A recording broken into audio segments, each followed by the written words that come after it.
City ಆಯ್ತಾ silicon city. ಬೆಂಗಳೂರಿನಲ್ಲಿ ನಿಲ್ಲದ ರಸ್ತೆ ರಂಪಾಟ, ಮಹಿಳೆ ಮೇಲೆ ಆಟೋ ಚಾಲಕನ ದರ್ಪ, ಕಾರಿನ ಗ್ಲಾಸ್ ಒಡೆದು ಆವಾಜ್, ದೂರು. ರಾಜಧಾನಿ ಬೆಂಗಳೂರಿನಲ್ಲಿ ಅಪರಾಧ ಪ್ರಕರಣಗಳ ಸಂಖ್ಯೆ ಹೆಚ್ಚಾಗ್ತಾನೆ ಇದೆ. ಕಿಡಿಗೇಡಿಗಳು ಕಾನೂನಿನ ಭಯವೇ ಇಲ್ಲದಂತೆ ವರ್ತಿಸ್ತಾ ಇದ್ದಾರೆ. ಎಷ್ಟೇ ಕಠಿಣ ಕಾನೂನು ತಂದರೂ ಇಂಥವರು ಕ್ಯಾರಿ ಮಾಡಲ್ಲ. ಎಸ್, ಸಿಲಿಕಾನ್ ಸಿಟಿಯಲ್ಲಿ ರೋಡ್ ರೇಜ್ ಪ್ರಕರಣಗಳಿಗೆ ಲಂಗು ಲಗಾಮು ಇಲ್ಲದಂತಾಗಿದೆ. ಕಾರಲ್ಲಿ ಹೋಗ್ತಾ ಇದ್ದ ಮಹಿಳೆ ಜೊತೆಗೆ ಆಟೋ ಚಾಲಕನೋರ್ವ ಕಾಲು ಕೆರೆದು ಜಗಳ ಮಾಡಿದ್ದಾನೆ. ಬೆಳ್ಳಂದೂರಿನಲ್ಲಿ ಕ್ಷುಲ್ಲಕ ಕಾರಣಕ್ಕೆ ಕಿರಿಕ್ ತೆಗೆದು ಮಹಿಳೆ ಇದ್ದ ಕಾರಿನ ಗ್ಲಾಸ್ ಒಡೆದು ಆವಾಜ್ ಹಾಕಿದ್ದಾನೆ. ಗಾಬರಿಗೊಂಡ ಮಹಿಳೆ 112ಗೆ ಕರೆ ಮಾಡಿ ಪೊಲೀಸರಿಗೆ ದೂರು ಕೊಟ್ಟಿದ್ದಾಳೆ. ಸಿಲಿಕಾನ್ ಸಿಟಿ ಬೆಂಗಳೂರಿನಲ್ಲಿ ಪೊಲೀಸರು ಅದೆಷ್ಟೇ ಎಚ್ಚರಿಕೆ ನೀಡಿದ್ರು ಕೂಡ ರೋಡ್ ರೇಜ್ ಪ್ರಕರಣಗಳನ್ನು ಕಂಟ್ರೋಲ್ ಮಾಡೋದಕ್ಕೆ ಆಗ್ತಾ ಇಲ್ಲ. ರಸ್ತೆಗಳಿರುವಂಥ ಕೆಲ ಕಿಡಿಗೇಡಿಗಳು ಇತರ ವಾಹನ ಸವಾರಿಗೂ ಕೂಡ ಸಮಸ್ಯೆಯನ್ನು ಉಂಟು ಮಾಡ್ತಾ ಇದ್ದಾರೆ. ಬೆಳ್ಳಂದೂರು ಭಾಗದಲ್ಲಿ ಇಂತಹದ್ದೇ ಮತ್ತೊಂದು ಘಟನೆ ಕೂಡ ಸಂಭವಿಸಿದೆ. ರಸ್ತೆಯಲ್ಲಿ ಹೋಗ್ತಾ ಇದ್ದ ಮಹಿಳಾ ಚಾಲಕಿಗೆ ಆಟೋ ಚಾಲಕನೊಬ್ಬ ಇದೇ ರೀತಿಯಾದಂಥ ಕಿರಿಕ್ ಮಾಡಿರುವಂಥ ಘಟನೆ ನಡೆದಿದೆ. ಗಾಬರಿಯಾದಂತಹ ಮಹಿಳೆ 112ಗೆ ಕರೆಯನ್ನ ಮಾಡಿ ಪೊಲೀಸರಿಗೆ ದೂರನ್ನ ನೀಡಿದ್ದಾಳೆ. ರಾಜಧಾನಿ ಬೆಂಗಳೂರಿನಲ್ಲಿ ನೈತಿಕ ಪೊಲೀಸ್ ಕಿರಿ, ಅನ್ಯ ಕೋಮಿನ ಯುವಕ ಯುವತಿಗೆ ನಿಂದನೆ ತರಾಟೆ. ಮಂಗಳೂರಿನಲ್ಲಿ ಹೆಚ್ಚಾಗಿ ನೈತಿಕ ಪೊಲೀಸ್ ಕಿರಿ ಪ್ರಕರಣಗಳು ವರದಿ ಆಗ್ತಾ ಇತ್ತು. ಆದರೆ ಅದು ಬೆಂಗಳೂರಿಗೂ ಕಾಲಿಟ್ಟಂತಿದೆ. ಮುಸ್ಲಿಂ ಯುವತಿ ತನ್ನ ಗೆಳೆಯನ ಜೊತೆಗೆ ಬೈಕ್ ಮೇಲೆ ಕೂತಿದ್ದಕ್ಕೆ ಪುಂಡರ ಗ್ಯಾಂಗ್ ಒಂದು ಕಿರಿಕ್ ಮಾಡಿ ಯುವಕನ ಮೇಲೆ ಹಲ್ಲೆ ನಡೆಸಿದ್ದಾರೆ.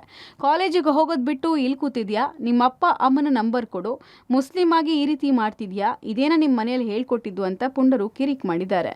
ಅಲ್ಲದೆ ಆ ಯುವತಿಯ ಗೆಳೆಯನಿಗೂ ಅವಾಚ್ಯ ಶಬ್ದಗಳಿಂದ ಬೈದು ಹಲ್ಲೆ ನಡೆಸಿದ್ದಾರೆ. ಘಟನೆಗೆ ಸಂಬಂಧಪಟ್ಟಂತೆ ವಿಡಿಯೋ ಒಂದು ಸೋಷಿಯಲ್ ಮೀಡಿಯಾದಲ್ಲಿ ಭಾರಿ ಸದ್ದು ಮಾಡ್ತಾ ಇದೆ. ಇದು ನೈತಿಕ ಪೊಲೀಸ್ಗಿರಿ ಅಲ್ವಾ ಅಂತ ಸಿಎಂ ಸಿದ್ದರಾಮಯ್ಯ ಅವರೇ ಅಂತ ಪ್ರಶ್ನೆನ ಜನ ಕೇಳ್ತಾ ಇದ್ದಾರೆ.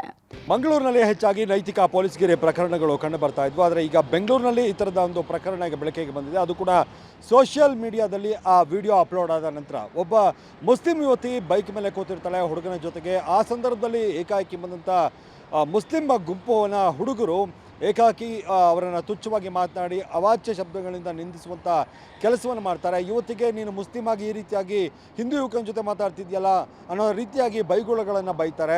ನೈತಿಕ ಪೊಲೀಸ್ಗಿರಿ ಮಾಡುವಂಥ ಕೆಲಸವನ್ನು ಮಾಡ್ತಾರೆ. ಇದಕ್ಕೆ ಸಂಬಂಧಪಟ್ಟಂತೆ ಸೋಷಿಯಲ್ ಮೀಡಿಯಾದಲ್ಲಿ ವಿಡಿಯೋ ಅಪ್ಲೋಡ್ ಆದರೂ ಕೂಡ ಯಾಕೆ ಕ್ರಮ ಜರುಗಿಸಿಲ್ಲ, ಇದನ್ನು ನೈತಿಕ ಪೊಲೀಸ್ಗಿರಿಗೆ ಯಾವಾಗ ನೀವು ಫುಲ್ ಸ್ಟಾಪ್ ಇಡ್ತೀರಿ ಅನ್ನೋ ಥರದ ಪ್ರಶ್ನೆಯನ್ನು ಸಾರ್ವಜನಿಕರು ಮಾಡ್ತಾ ಇದ್ದಾರೆ. ಸಿದ್ದರಾಮಯ್ಯ ಸರ್ಕಾರಕ್ಕೂ ಕೂಡ ಈ ಪ್ರಶ್ನೆಯನ್ನು ಇಡ್ತಾ ಇದ್ದಾರೆ. ಪೀಣ್ಯದಲ್ಲಿ ಬಿಹಾರಿ ಕಾರ್ಮಿಕನ ಕೊಲೆ ಕೇಸ್ಗೆ ಟ್ವಿಸ್ಟ್, 15 ರೂಪಾಯಿ ಉಳಿಸಲು ಹೋಗಿ ಬೀದಿ ಹೆಣವಾದ ವಿಕಾಸ್, ಹಣಕ್ಕಾಗಿ ಅಮಾಯಕನ ಕಿಡ್ನಾಪ್ ಮಾಡಿ ಮರ್ಡರ್. ಈ ಸ್ಟೋರಿ ಹೇಳೋಕೆ ಮನಸ್ಸು ಮಮ್ಮುಲವರ್ಗ್ತಾ ಇದೆ. ಅಮಾಯಕನೊಬ್ಬನ ಕೊಲೆ ವಿಚಾರ ವಿಧಿ ಎಷ್ಟು ಕ್ರೂರಿ ಅಂತ ಶಪಿಸುವಂತೆ ಮಾಡಿದೆ. ಇದೇ ತಿಂಗಳು 6ನೇ ತಾರೀಕು ಪೀಣ್ಯ ಪೊಲೀಸ್ ಠಾಣಾ ವ್ಯಾಪ್ತಿಯಲ್ಲಿ ಬಿಹಾರ ಮೂಲದ ವಿಕಾಸ್ ಅನ್ನೋನ ಕೊಲೆಯಾಗಿತ್ತು. ಈ ಕೇಸ್ಗೆ ಟ್ವಿಸ್ಟ್ ಸಿಕ್ಕಿದೆ. 15 ರೂಪಾಯಿ ಹಣ ಉಳಿಯುತ್ತೆ ಅಂತ ಅಂದ್ರಳ್ಳಿಯಲ್ಲಿ ಕಟ್ಟಡ ಕೆಲಸ ಮುಗಿಸಿ ವಿಕಾಸ್ ನೈಸ್ ರಸ್ತೆಯಿಂದ ಕಡಬಗೆರೆವರೆಗೂ 3 ಕಿಲೋಮೀಟರ್ ನಡ್ಕೊಂಡೇ ಹೋಗ್ತಿದ್ದಂತೆ. ಚಿಕ್ಕೋಲರಹಟ್ಟಿ ಬಳಿ ವಿಕಾಸ್ನ ನೋಡಿದ್ದ ಕಿರಾತಕರ ಗ್ಯಾಂಗ್ ಶನಿವಾರ ಆಗಿದ್ರಿಂದ ಸಂಬಳ ಆಗಿರುತ್ತೆ ಅಂತ ವಿಕಾಸ್ನ ಕಿಡ್ನಾಪ್ ಮಾಡಿದ್ದಾರೆ. ಕೂಲಿ ಕಾರ್ಮಿಕ ವಿಕಾಸ್ನ ಅಪಹರಿಸಿದ ಕಿರಾತಕರ ಗ್ಯಾಂಗ್ ಹಣ ಕೊಡುವಂತೆ ಚೆನ್ನಾಗಿ ಥಳಿಸಿದ್ದಾರೆ. ಹಂತಕರ ಹೊಡೆತ ತಾಳೋಕಾಗದೆ ವಿಕಾಸ್ ಪ್ರಾಣ ಬಿಟ್ಟಿದ್ದ. ಸತ್ತೋದ್ನಲ್ಲ ಅಂತ ನಿರ್ಜನ ಪ್ರದೇಶದಲ್ಲಿ ಶವ ಎಸೆದು ಸ್ವಲ್ಪ ದೂರದಲ್ಲಿ ಆಟೋ ಬಿಟ್ಟು ಗ್ಯಾಂಗ್ ಪರಾರಿಯಾಗಿತ್ತು.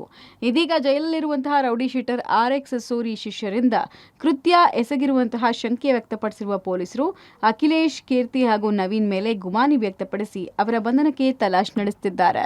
ಬಿಹಾರದಿಂದ ಕೂಲಿ ಅರಸಿ ಬೆಂಗಳೂರಿಗೆ ಬಂದಿದ್ದ ಆತ 15 ರೂಪಾಯಿ ಬಸ್ ಚಾರ್ಜ್ ಹೋಗುತ್ತೆ ಅನ್ನೋ ಕಾರಣಕ್ಕೋಸ್ಕರ ಕೆಲಸ ಮಾಡ್ತಿದ್ದಂತಹ ಅಂದ್ರಹಳ್ಳಿ ಆ ನೈಸ್ ರಸ್ತೆಯಿಂದ ಕಡಬಗೆರೆಗೆ ನಡೆದುಕೊಂಡು ಹೋಗ್ತಿದ್ದ. ಈ ಸಂದರ್ಭದಲ್ಲಿ ಈ ಪುಡಿ ರೌಡಿಗಳ ಗ್ಯಾಂಗ್ ಶನಿವಾರ ಈತನಿಗೆ ಕ್ಯಾಶ್ ಆಗಿರುತ್ತೆ, ಹಣವನ್ನು ಕೊಟ್ಟಿರ್ತಾರೆ, ಕೂಲಿ ಹಣವನ್ನು ಕೊಟ್ಟಿರ್ತಾರೆ ಅಂತೇಳಿ ಆತನನ್ನು ಆಟೋದಲ್ಲಿ ಕಿಡ್ನ್ಯಾಪ್ ಮಾಡುತ್ತೆ. ಕಿಡ್ನ್ಯಾಪ್ ಮಾಡಿ ನಿರ್ಜನ ಪ್ರದೇಶಕ್ಕೆ ಎಳೆದೊಯ್ದು ಆತನನ್ನು ಥಳಿಸುವ ಕೆಲಸವನ್ನು ಮಾಡ್ತಾರೆ. ವಧೆಯನ್ನು ತಾಳಲಾರದೆ ಆತ ಸತ್ತೋಗ್ತಾನೆ. ಆ ಬಳಿಕ ಬಾಡಿಯನ್ನು ಬಿಸಾಕಿ ಆಟೋವನ್ನು ಮತ್ತೊಂದು ಕಡೆ ಬಿಟ್ಟು ಎಸ್ಕೇಪ್ ಆಗಿರ್ತಾರೆ. ಇದೀಗ ಪ್ರಕರಣ ಸಂಬಂಧ ಪೊಲೀಸರು ಯಾರು ಕೊಲೆಗಾರರು ಅಂತೇಳಿ ಗುರುತಿಸುವ ಕೆಲಸವನ್ನು ಮಾಡಿದ್ದಾರೆ. ಇಲ್ಲಿ ರೌಡಿ ಶೀಟರ್ RX ಸೂರಿ ಈತನ ಶಿಷ್ಯಂದರು ಈ ಒಂದು ಕೃತ್ಯವನ್ನು ಎಸಗಿದ್ದಾರೆ ಅಂತೇಳಿ ಹೇಳಲಾಗ್ತಿದೆ. ಅಖಿಲೇಶ್, ನವೀನ್ ಸೇರಿದಂತೆ ಇತರರು ಈ ಒಂದು ಕೊಲೆಯನ್ನು ಮಾಡಿದ್ದಾರೆ, ಕಿಡ್ನ್ಯಾಪ್ ಮಾಡಿ ಅನ್ನೋದು ಪೊಲೀಸರ ಪ್ರಾಥಮಿಕ ತನಿಖೆಯಲ್ಲಿ ಗೊತ್ತಾಗಿರೋದು. ಸದ್ಯ ಇವರನ್ನ ಬಂಧನ ಮಾಡೋದಕ್ಕೆ ಹುಡುಕಾಟವನ್ನು ನಡೆಸುವ ಕೆಲಸವನ್ನು ಪೊಲೀಸರು ಮಾಡ್ತಿದ್ದಾರೆ. Bureau report, public TV.